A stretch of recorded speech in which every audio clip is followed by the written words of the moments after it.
नमस्कार सर्वांना श्री स्वामी समर्थ। मंडळींनो, आजचा विषय फार महत्त्वाचा आहे आणि खूपच उपयुक्त आहे। आज आपण बघणार आहोत की ज्या घरामध्ये खूप कटकटी भांडणे होतात आणि हे सर्व काही होऊ नये म्हणून यासाठी आज आपण अगदी उपयुक्त असा तोडगा उपाय सांगणार आहोत। परंतु हे स्वामी भक्तांनो, तुम्ही माझ्या चॅनलला सबस्क्राईब केलं नसेल तर एकदा सबस्क्राईब जरूर करा आणि हो, हे स्वामी भक्तांनो, कमेंट बॉक्समध्ये श्री स्वामी समर्थ लिहायला बिलकुल पण विसरू नका। चला तर आपण व्हिडिओला सुरुवात करूया आणि हो, व्हिडिओ शेवटपर्यंत जरूर बघा। अगदी असा महत्त्वपूर्ण उपाय मी तुम्हाला आज सांगणार आहे, जेणेकरून तुम्हाला यामधून खूपच समाधान मिळणार आहे। जे पण तुमचे प्रॉब्लेम्स अडचणी घरामध्ये चालू आहेत त्यापासून तुम्हाला नक्कीच चांगले परिणाम मिळतील। तो हा उपाय जो मी सांगत आहे, जो तोडगा सांगत आहे, तर व्हिडिओ शेवटपर्यंत जरूर बघा। मंडळींनो, जर घरामध्ये खूप कटकटी होत असतील किंवा खूप भांडणे होत असतील तर तुम्ही देखील हा एक तोडगा आहे तो करून बघा। याने घरामध्ये नक्कीच सुख शांती नांदेल। घरातील प्रत्येक सदस्य हा सुखी होईल आणि समाधानी होईल। अगदी 100% उपयुक्त असा तोडगा मी आज तुम्हाला सांगणार आहे। मंडळींनो, जेव्हा घरामध्ये खूप कटकटी आणि भांडणे होत असतात तर अशा वेळेस त्या घराचे सगळं काही विस्कळीत होत असतं। काही कामे व्यवस्थित होत नसतात। अशा घरामध्ये लक्ष्मीचा वास देखील होत नाही आणि त्यामुळे पैसा देखील टिकत नाही। मग अशा घरांमध्ये नकारात्मक आणि वाईट शक्ती ही वास करत असतात। म्हणूनच यामुळे या आपल्या घरामध्ये अनेक दोष निर्माण होतात, अनेक रोग निर्माण होतात आणि आजार वाढतात। त्यामुळे लोक दुःखी होतात। म्हणून या सगळ्या गोष्टींचं कारण असतं त्या घरात होणाऱ्या कटकटी आणि भांडणं। तर हे आपण तत्काळ थांबवलं पाहिजे। पण थांबवून सुद्धा या गोष्टी जर थांबत नसतील मग ह्यासाठी मी तुमच्यासाठी काही तोडगा आणि उपाय सांगणार आहे, तर तो तुम्ही नक्कीच करायला पाहिजे। असाच एक उपाय, एक तोडगा हा व्हिडिओमध्ये मी तुम्हाला सांगत आहे, जे तुम्ही शेवटपर्यंत व्हिडिओ नक्कीच बघा आणि तो सर्व लोकांनी एकदम कारगर आणि लाभ देणारा उपाय आहे, तो नक्कीच करून बघा। तुम्हाला यापासून नक्कीच फायदा होईल।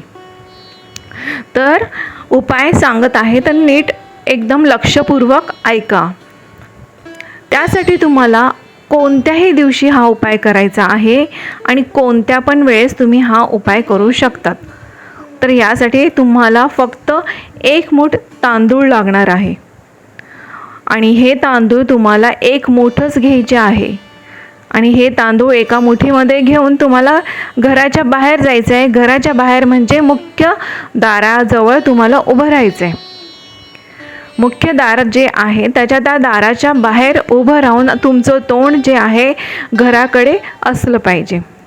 जसं काही तुम्ही घरामध्ये बघतायत असं तुम्हाला दरवाजाच्या बाहेर उभं राहायचं आहे आणि तुमचं तोंड जे आहे ते घराकडे तुम्ही बघतायत तसं ठेवायचं आहे। आणि नंतर आपण आपल्या मुख्य दारावरून जसा घड्याळाचा काटा फिरतो तसाच आपल्याला आपला हात गोल फिरवायचा आहे 3 वेळेस। फक्त 3 वेळेस हा जो तांदूळ आहे तो गोल राऊंडमध्ये घड्याळाचा काटा जसा फिरतो तसा फिरवायचा आहे। म्हणजेच आपल्याला जसं आपण आरती ओवाळतो तसे ते तांदूळ आपल्या घरावरून आपल्याला ओवाळायचे आहे। म्हणजेच आपल्या घरावरून मुख्य दारावरून ते तांदूळ आपल्याला 3 वेळा ओवाळायचे आहे। 3 वेळा गोल फिरवायचे आहे आणि त्याच्यानंतर ते तांदूळ आपल्या घराच्या आतमध्ये जायला नाही पाहिजे याची संपूर्ण काळजी घ्यायची आहे। आणि ते तांदूळ बाहेरच कोणत्याही प्राण्याला, गाईला किंवा पक्ष्यांना आपल्याला खाऊ घालायचे आहे। किंवा तुम्ही छतावर जरी छतावर जाऊन पक्ष्यांना देखील खायला घातले तरी देखील चालणार आहे। आणि घराच्या आत ते पुन्हा घेऊन जायचे नाही। म्हणजे ते तांदूळ जे आहे ते दारातूनच आपल्याला पाठीमागे फिरून आणि लगेचच आपल्याला एखाद्या छतावरती पक्ष्यांना किंवा खाली प्राण्यांना खाऊ घालायचे आहे। तांदूळ घेऊन आपल्याला पुन्हा घरात जायचे नाही आहे। आणि यासोबतच जो तुम्ही तांदळाचा उपाय हा इथे संपतो. हा तांदळाचा उपाय तुम्हाला एकदाच करायचा आहे. तर हा तांदळाचा उपाय अशा पद्धतीने करायचं. तुम्हाला काही अडचण वाटत असेल किंवा काही समजलं नसेल तर मला कमेंट बॉक्समध्ये तुम्ही विचारू शकतात. आणि हा तांदूळाचा तुम्ही प्रयोग केला आणि तो एकदाच करायचा आहे. तो प्रयोग झाल्यानंतर तुम्ही अजून एक उपाय मी तुम्हाला सांगणार आहे, तो देखील करायचा आहे. आणि हो, तांदूळाचा जो उपाय सांगितलेला आहे तो तुम्ही कोणत्याही दिवशी आणि कोणत्याही वेळेला करू शकतात. आणि तांदूळाचा उपाय झाला तर त्यासोबतच तुम्हाला अजून एक उपाय करायचा आहे. आणि तो उपाय तुम्ही रोज केला तर याने सुद्धा तुम्हाला तुमच्या घरामध्ये खूप फरक जाणवेल.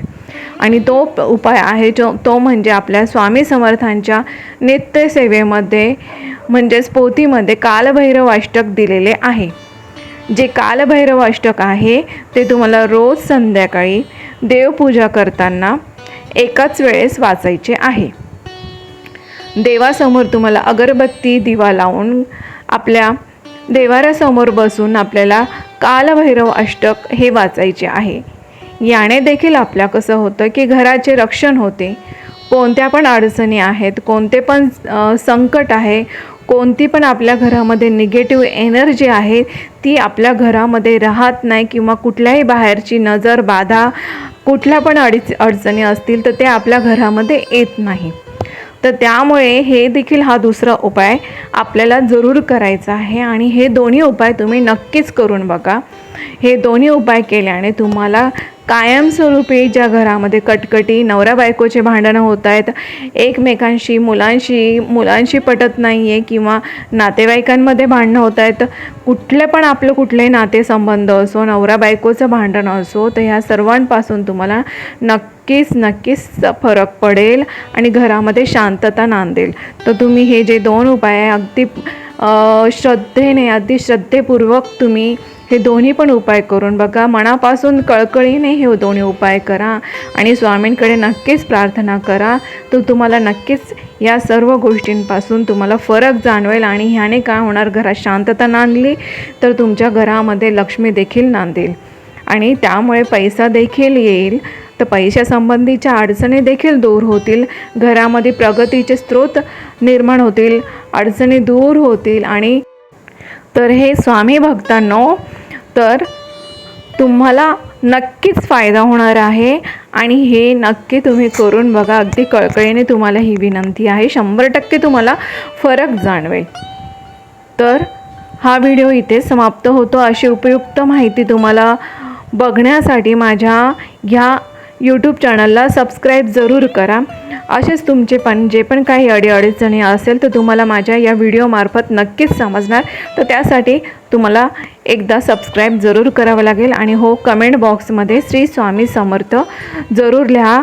हे स्वामी भक्तांनो, तुमच्या सर्वांवरती स्वामींची कृपा सदैव राहो, तुमच्या जीवनामध्ये आनंद नांदो, जे पण काही दुःख आहे ते दूर हो, तुमच्या आयुष्यामध्ये सुख शांती लाभो, हीच मी स्वामी समर्थांच्या चरणी प्रार्थना करते. श्री स्वामी समर्थ. धन्यवाद.